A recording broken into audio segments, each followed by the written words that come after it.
Kak, tanya akak sikit. Akak ada follow saya dekat TikTok tak? Akak ada main TikTok? Ada. Cuba check. Nanti saya nak tarik neutral gear dulu.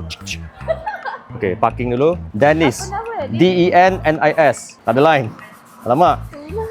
Akak ada bayar bil? Lambat lagi habis. Lambat lagi. Abang buka wifi bang. Tak ada. Tengok, tak ada. Tak follow. Okey, tak follow macam ni kak. Okey, akak pedang dulu. Saya main satu game dengan akak.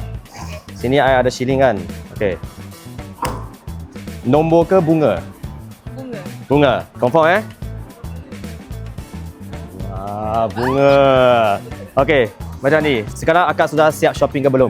Belum. Belum lagi. Okey, belum lagi tak apa. Akak rasa semua barang ini jumlah dia berapa? Agak-agak lah dalam lingkungan berapa? 300. 300 ni semua. Sini. 300. Mahal ni.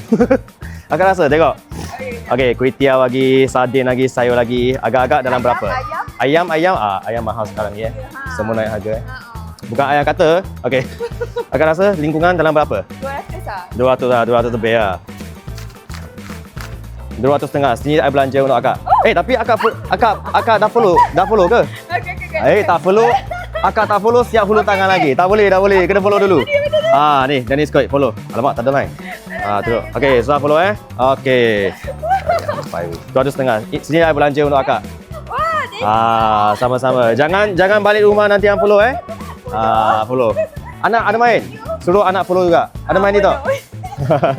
Okey, thank you kak. Jangan follow ingat Okey, kereta I.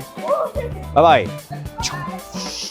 Okey, jadi guys, ingat follow korang kena follow dulu. Baru kita cerita kemudian. Tapi sepatutnya akak tu yang belanja I tahu. Sebab dia pakai iPhone 17.